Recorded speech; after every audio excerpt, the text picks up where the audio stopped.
धमतरी में 14 नवंबर से धान खरीदी की शुरुआत हुई थी, लेकिन धान का उठाव नहीं किया जा रहा है। ऐसे में जिले के तकरीबन सभी सोसाइटियों में बड़ी मात्रा में धान जाम हो गया है। कुछ सोसाइटियों में बफर लिमिट से 4 गुना ज्यादा मात्रा में धान रखी हुई है।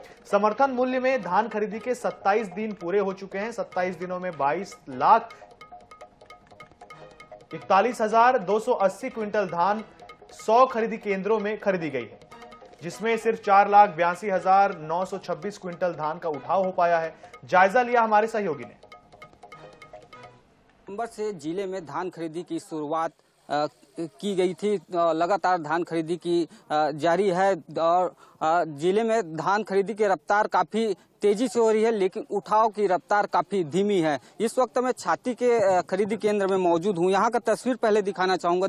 तस्वीर आप देख सकते हैं कि यहां पे धान किस तरह की जाम की स्थिति है। जाम धान की बोरियां छल्ली रखी हुई है।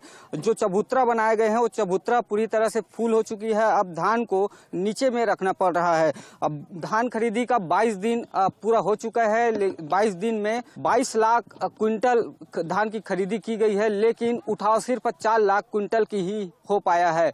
आखिरकार धान की उठाव नहीं हो रही है, इससे सोसाइटी प्रबंधकों को क्या नुकसान की उठाना पड़ सकता है? जी, मैं नरेंद्र कुमार साहू, प्रांतीय अध्यक्ष एवं जिला अध्यक्ष कार्यवाहक सहकारी समिति कर्मचारी संघ जिला धमतरी। 14 नवंबर से माननीय हमारे मुख्यमंत्री जी के आदेशानुसार, छत्तीसगढ़ शासन के आदेशानुसार, जिला प्रशासन के आदेशानुसार पूरे जिला सहित प्रदेश के सहकारी समितियों में धान की खरीदी जो है चालू हो गया है। और जिस गति से धान की खरीदी किसानों से की जा रही है, उस गति से धान का उठाव नहीं हो पा रहा है। अभी तक संग्रहण केंद्रों में ही धान कहीं कहीं जिलों में जा रहे थे। अब मिलर्सों का भी हड़ताल समाप्त हो गया है। शायद डीओ जारी हो गया है, कई जगह उठाव भी जारी हो गया है। तो हम छत्तीसगढ़ शासन से और जिला प्रशासन से ही निवेदन करते हैं कि किसानों को धान बिक्री में किसी प्रकार अभी तक कोई परेशानी नहीं हो रही है। समय पर उसे भुगतान मिल रहा है, समय पर धान खरीदी हो रही है। जी, वो तो स्वाभाविक है कि धान खरीदी ये उपार्जन केंद्र है, हम लोग संग्रहण केंद्र नहीं है। ये समिति में जो किसानों का पंजीयन होता है उसका उपार्जन करना हमारा काम है। जिले में 1,27,000 किसान पंजीकृत है जो समर्थन मूल्य में अपना धान बेचेंगे। प्रबंधकों की चिंता भी बढ़ गई है, क्योंकि धान उठाव नहीं होने से सुखद की स्थिति में चला जाता है, जो कि समिति को इसका भरपाई करना होता है। तो समिति प्रबंधक की चिंता बढ़ गई है। जिला प्रशासन को चाहिए कि धान को उठाव जल्द से जल्द होना चाहिए। धमतरी से भोजराज साहू, INS 24x7।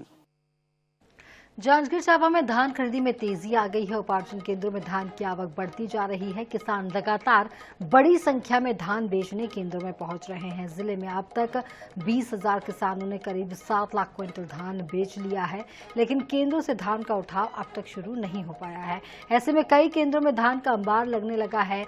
कुछ केंद्र में तो 2-4 दिन के अंदर उठाव नहीं होने पर धान खरीदी का कार्य भी प्रभावित हो सकता है। वहीं अभी भी जिले में 1 लाख से अधिक किसानों को धान बेचना है। इसके चलते केंद्र प्रभारी अब धान के उठाव को लेकर के परेशान है।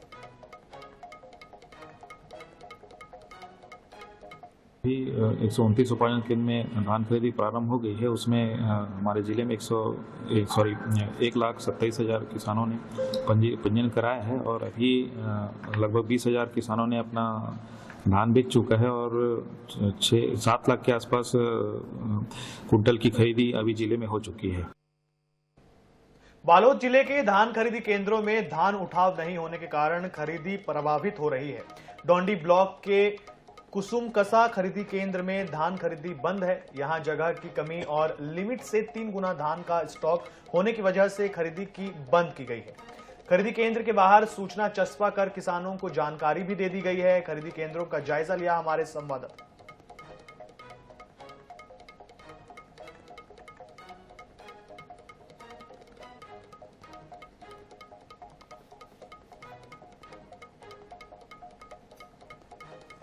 छत्तीसगढ़ सरकार के द्वारा समर्थन मूल्य में किसानों की धान की खरीदी कर रही है। मुंगेली जिले के 66 सहकारी समिति के 105 उपार्जन केंद्रों में किसानों के धान की खरीदी हो रही है। 89 उपार्जन केंद्र में लिमिट से अधिक धान की खरीदी हुई है, लेकिन उठाव नहीं होने से कई उपार्जन केंद्रों में कर्मचारियों के धान खरीदी के लिए असमर्थता जाहिर की है। इस वजह से मुंगेली समिति के उपार्जन केंद्र में धान की खरीदी बंद है। आज 55 किसानों के धान बेचने के लिए टोकन मिले थे। खरीदी बंद होने से किसानों ने नाराजगी जाहिर करते हुए वो वापस लौट गए। और बता दें कि इस स्थिति का जायजा लिया हमारे मुंगेली संवाददाता सैयद वाजिद ने।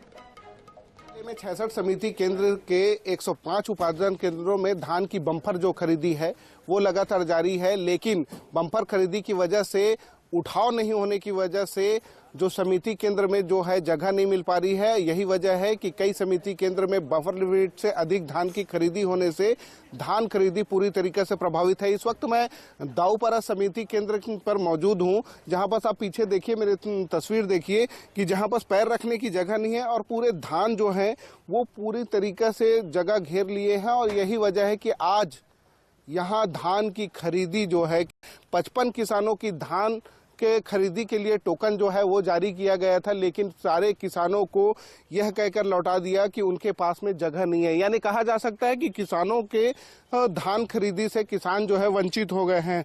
क्या कहेंगे, क्या वजह है कि आप लोगों को आज धान खरीदी जो है वो बंद करना पड़ा है? कल बड़ी मुश्किल से हम लोग करीब 2 बजे तक के ट्रैक्टर को अंदर कर पाए। किसानों का जो लगा था लगभग दाऊपारा चौक से था, पूरा एक एक करके बड़ी मुश्किल से कल का खरीदी कर पाए हैं। और आज की खरीदी के लिए तो सर आप भी दिखाए हैं और देख रहे हैं कि कहीं पर जगह ही नहीं है।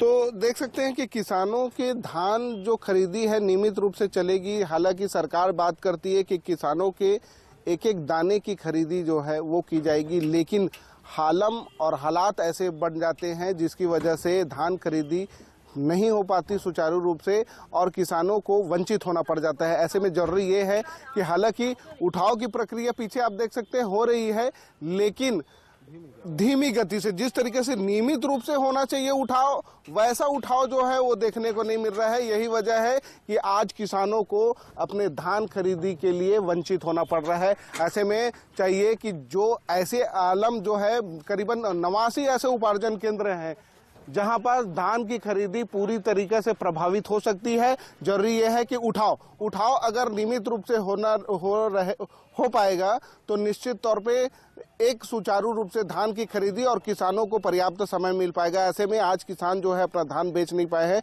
कहीं न कहीं किसान मायूस होकर और नाराजगी व्यक्त करते हुए वापस लौटे हैं। कैमरामैन नईम खान के साथ सैयद वाजिद, INH न्यूज़, मुंगेली।